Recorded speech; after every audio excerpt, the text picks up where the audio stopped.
Someday we'll get paid for this. Hi, I'm Richie Antipuna. Hi, I'm Heather. And this is Kenzo News. From Philadelphia, it's the Richie Antipuna Show.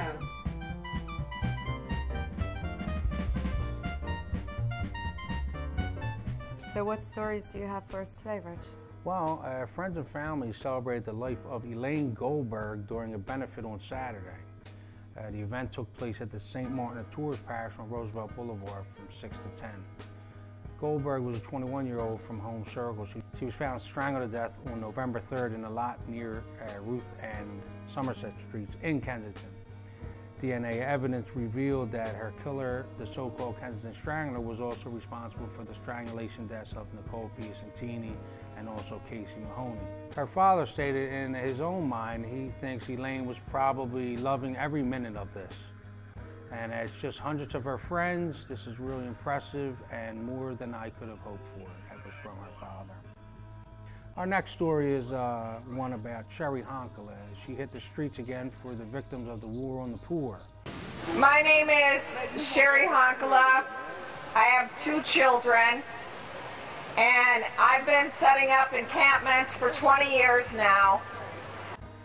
Sherry and the members of PPERC and other organizations organized a march from City Hall to the banks on Bankers Row, and that ultimately ended up at the Sheriff's Office. Once in the lobby of the Sheriff's Office, the group of about 60 or 80 people sang songs about poverty. Sherry demanded to see the sheriff, but was told she was not in. When she asked if she could go up to the office, she was met by police and building officials who told her that the elevators were locked. When they told her that, she followed up with, "Well, I'll take the stairs. I needed to hit the gym today anyway." And here you see that she again was blocked by officers at the steps. When they finally gave her permission to go up the stairs, she stated that all the doors were locked from the stairwells. But finally she demanded action for the victims who were losing their homes and said if she don't get any action, that she will ultimately run for sheriff in the upcoming election. She is backed by the Green Party, and all I have to say is look out, predatory lenders. There's going to be a new sheriff in town. Good luck, Sheriff. Well, I always like these douchebag fucking magazines that give Philly always a bad name, and you know, it's easy to target cities like Philadelphia and Camden, you know, and it's just to sell magazines and stuff. So what's going on with this Philadelphia being called the rudest city, the third rudest city? Well, you know, we're known for a lot of things in the city, like cheesesteaks and hoagies and Mike Vick and the Phillies. Philadelphians are rude according to Travel and Leisure. And in fact, we were found the 3rd rudest city in the entire country, topped only by New York and Los Angeles. Wow.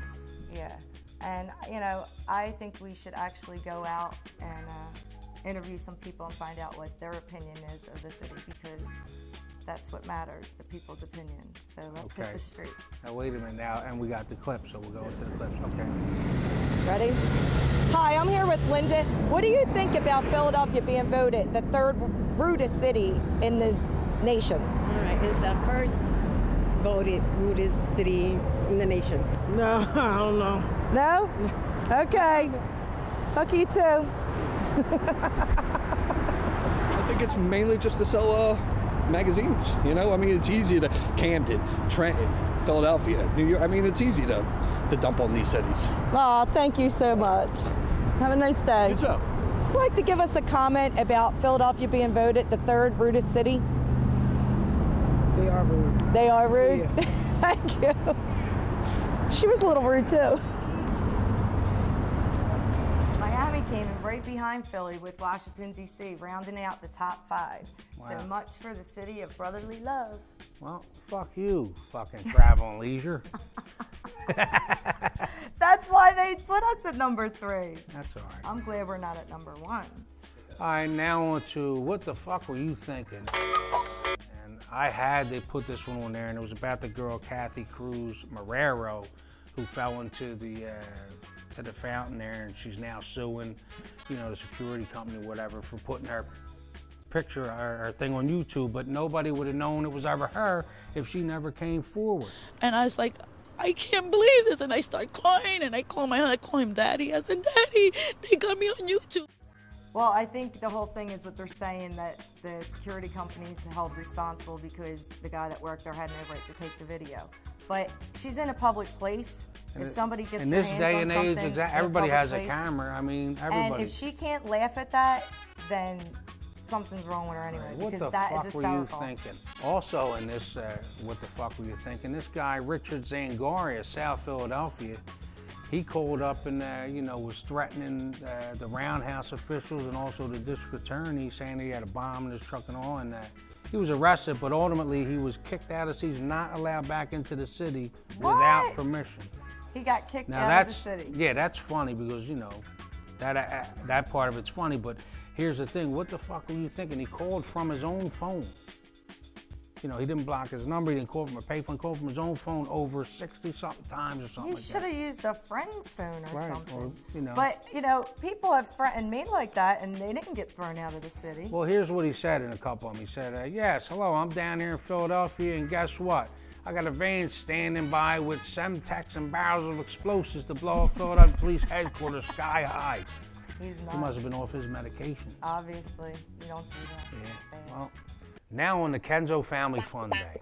Yeah, well, we always like to do things on the weekends with the kids. So there's a place called Kicks and Giggles Attractions. It's a place for kids to run and play. They have a wraparound gym, rock wall, and they have like a soft play area for babies and toddlers, and an outside seating area. It's up on Old Bustleton Avenue at 9356. Will they allow Kenzos up there? Yeah, they're allowed in. Just, try to act like one of those people for a couple hours with your kid. You said it, I didn't. One of those people. I don't know what that means. Those.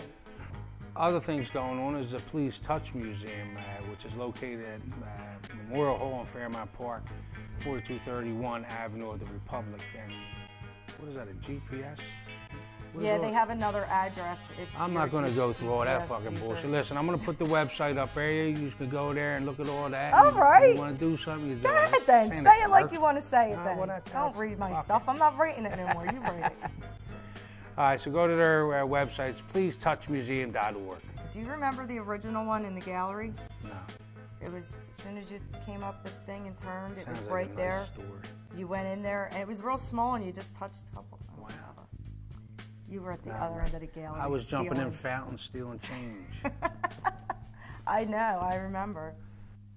Okay, so what else can we do on the weekend? Well, there's a spend the night at the National Constitution Center if you want to do that. It's a sleepover program for families and youth groups, schools, and community organizations geared toward children ages 6 to 13. It also includes fun activities throughout the night.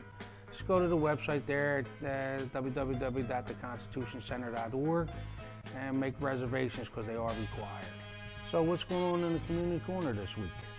Well, the Philadelphia Committee to End Homeless is a nonprofit organization, and I love those nonprofits.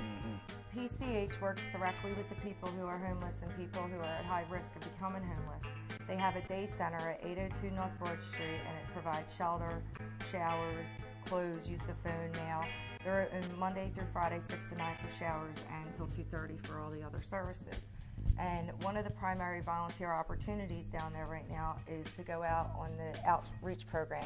And people walk around and they just offer services at the shelter and how to get food, clothes, showers, all that stuff. And so they teach you how to get food, clothes, and showers? They help you. Oh, okay. Help mostly men that are out there homeless right now. So if you would like to join in that, you can contact Elizabeth Calderola, 215-232-1822. Well, I have an announcement to make. We're trying to find a compatible date for Heather Barton. And if anyone's interested, they can contact me through email, richie.therichyandtapunashow@gmail.com. And I will actually get the people to come onto the show. She won't know who you are, where you're from, or what you look like, or anything. Really? And you'll have to pick them through a panel. What are you, my pimp daddy? I'm pimping her out. That's right. I'm pimping a date for Heather. That's what I'm doing. Oh my God, I can't wait to see Pimp this. Daddy Rich. They have to have a job and a car. Whatever. That's all. I'll I'm make the telling you right recommendations. now. I'll make the recommendations. They can't live with their mom. But stay tuned on that. We're going to start doing that in the next few weeks. No, can't wait to see that one. Can't wait for that. It's going to be a good summer. Yeah.